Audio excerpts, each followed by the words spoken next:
So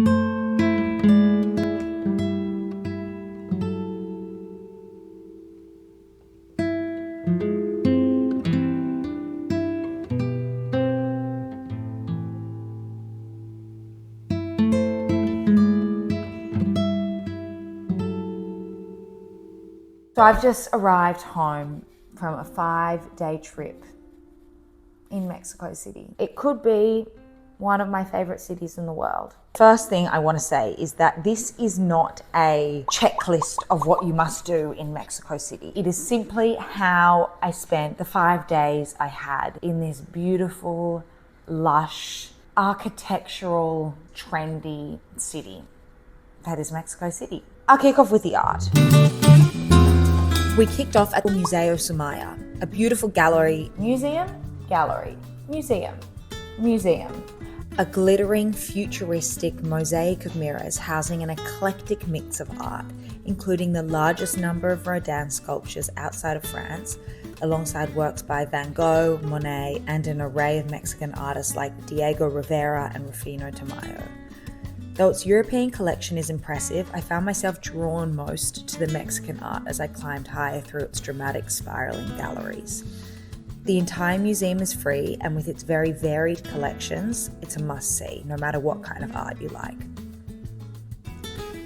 Right across the road is Museo Jumex, Mexico City's leading contemporary art museum.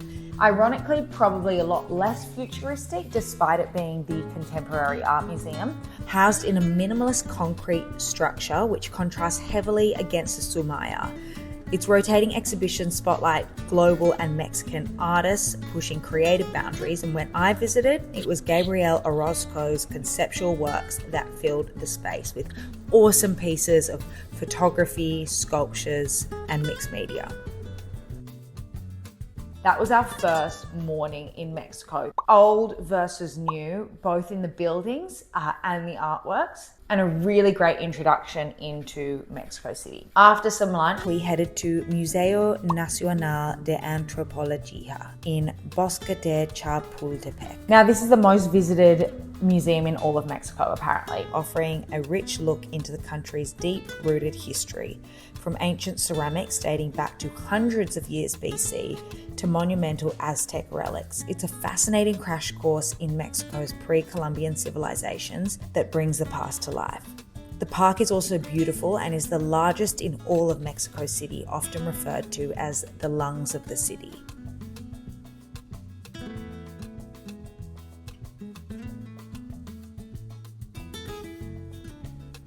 While all these museums were full of rich history and famous artists, the Olivia Foundation was probably the standout for me. Housed in a beautifully restored early 1900s home in Roma Norte, the space itself was as much a part of the experience as the art it contained. The gallery rotates through a couple's private collection with a strong focus on female artists, and there was something really calming about wandering through the minimalist rooms and admiring the colourful and abstract art. If you're looking to purchase any art, I would highly recommend checking out the Muni galleries. There is one in La Condesa and one in Roma Norte, full of really interesting contemporary art by local Mexican artists at relatively affordable prices depending on what you're looking to purchase.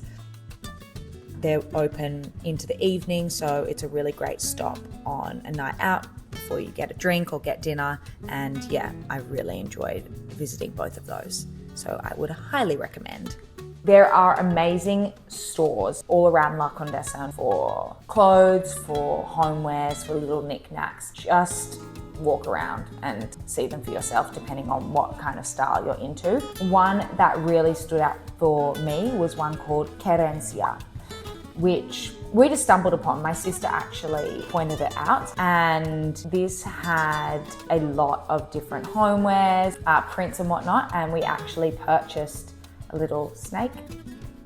Rohan purchased that one, and a beautiful little print. Now, why this one also stood out is it just so happened to be the day of opening. So while we're sitting there, while we're having a look around the store, we're offered a little coronita. How could you say no? How could you say no? Just such a lovely gesture. So we take that Coronita. We continue looking. We decide to make another purchase. Sipping a Coronita, we go to pay. The woman says, oh, here are 3 coupons. Just go next door and you get 3 free tacos. Could this day get any better? So we go next door and we get a mushroom taco and 2 little meat roll-up tacos. Potentially some of the best I had on the trip. So good and tasted even better because they were free. Delicious, delicious, delicious. This just really stood out in my mind because I thought it was really fun. La Laguna, a beautiful, leafy, refabricated creative space that houses offices for architects, for print stores, cafes, natural wine bars, natural wine shops. A beautiful spot to spend your afternoon popping around to these different spaces. Again, the space within itself, so beautiful and luscious and green. We sat at the cafe there called Buna, had a cafe chata. That's a coffee mixed with horchata, traditionally made with rice milk, cinnamon, sugar, a beautiful, refreshing cold drink on a hot, hot day. Can Can Press was actually hosting a party that night for the art students to showcase their prints. We didn't end up going because we already had plans, but awesome to keep a lookout for those kinds of things. We could have spent hours there in the afternoon, have a little wine, meet some cool people. Beautiful. Everywhere I went in Mexico just felt like the space itself was an artwork.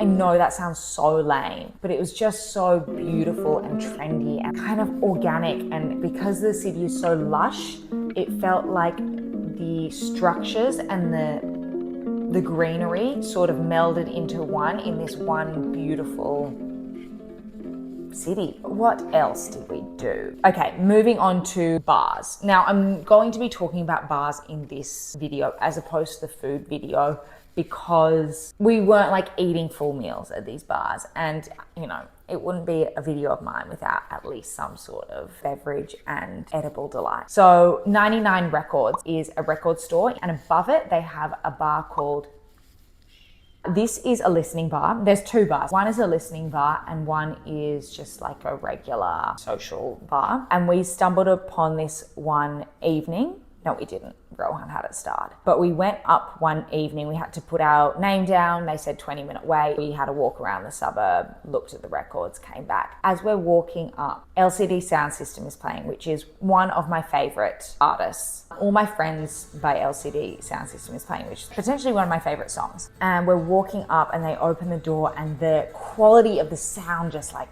hits you in the face. And it's like this amazing crescendo of All My Friends.